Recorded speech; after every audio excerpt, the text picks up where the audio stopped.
Previously on my journey with prostate cancer. You have prostate cancer. No! Now you're pretty much up to date. I had scheduled my surgery with a very experienced prostate surgeon. Then I went on a trip to Ireland, got COVID, and had to delay the surgery. Since I had a pretty aggressive cancer, I was worried that the tumor was growing all during the delay and possibly escaping the prostate capsule. And I would say the tumors definitely grew because by the time of the surgery, I could not pee without the prostate shrinking drugs.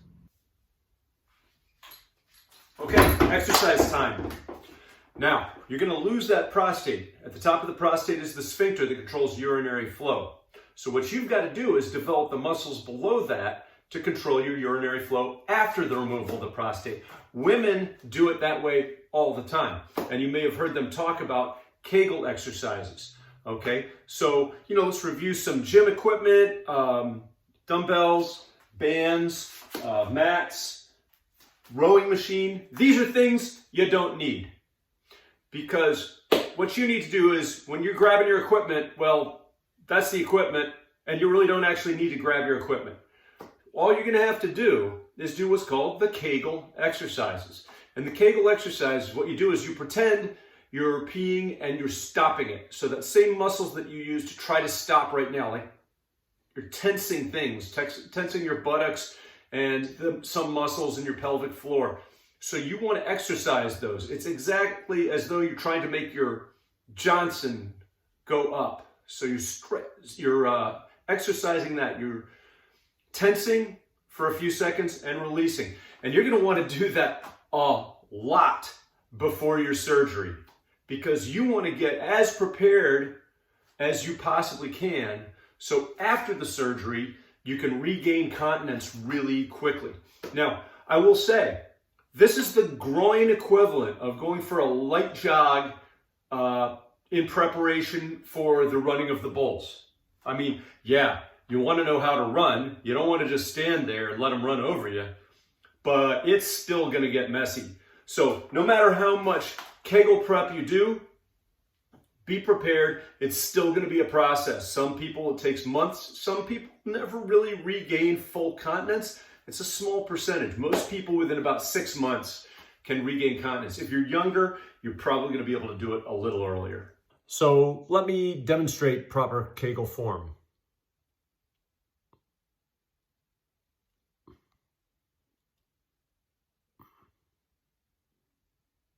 I'll tell you what, 2 months ago, I guess I was vaguely aware that I had a prostate, but no idea what it did. And now, since I know that it's going to be removed, it's like my favorite organ. And I'm looking back on just the good times we've had together. I think I'm going to miss that sucker.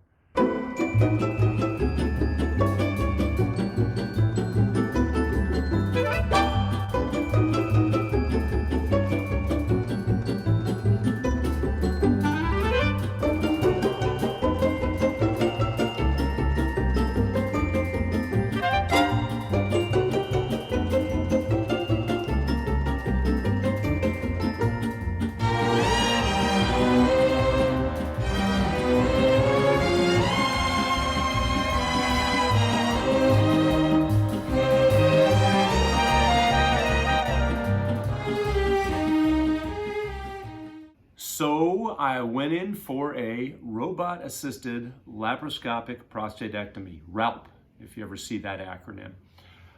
And this is what they did.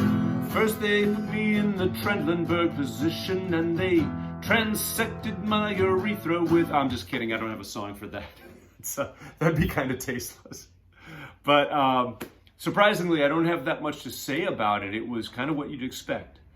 You go in, went first thing in the morning, they clean you up, put you in your gown, put you under, you wake up, you're in a hospital bed, you're a little uncomfortable, wasn't that bad. Keep you overnight. I think you have to fart or pee, you have to do some function before you leave. 24 hours later, I leave the hospital, absent one prostate, had a whole bunch of new scars, pretty small, but still, and let's see, I had a lot of bloating. And as you fart over the next few days, that decreases. And I had a Foley catheter. And when you talk to people who've had prostatectomies, there is a common theme. They almost, to a person, will say, you know, the surgery wasn't that bad, but that effing catheter. What surgery I just had, I swear it wasn't that bad. I wouldn't even be sad, except for 6 days after. I have to wear a Foley catheter. And though I may not agree, they say it's better than pee spurting out all over me, but I'll still shout it to the rafter. I hate the stinking Foley catheter. And I must ask you, why would I ever go to the OR if it's just going to result in a rod up my orifice? Why does this device for urine capture have to go in my most sensitive aperture? Why must I walk like a 90-year-old granny because they stuck a thing in my frontal nook or cranny?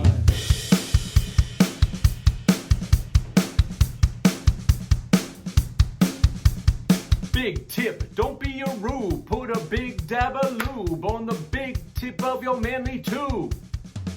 by all that's good and holy, if I meet Mr. Foley, I will not take it slowly and with maniacal laughter. I'd moiter him to death with a goddamn mother flippin' Foley catheter. Removed my prostate. They tested some lymph nodes that were clean. There is a hiccup, of course, which has to be. The doctor didn't see that as a normal prostate tumor. So they have to do labs for a week. If I were a betting man, I'd say that I'm probably going to have radiation at some point. It had actually breached the capsule of the prostate, so that's another not great sign. So now I'm home. I've got a catheter, hate catheter. I'm sorry to interrupt. Did you want to hear the catheter song again? No? I just thought this would be a natural place. Oh, that's okay. That's okay. Back to the show. It's not like it hurts or anything. It just feels so uncomfortably weird that it's limiting me. So so that's where we were with a rescheduled from April 18th to May 4th, which also depressed me a little bit because I was thinking that tumor might be growing. And in fact, I think that was correct.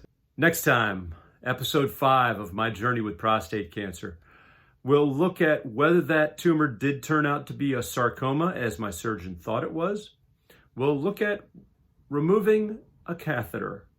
And we'll talk about the after effects, recovering from the surgery, including regaining continence. I hope to see you then.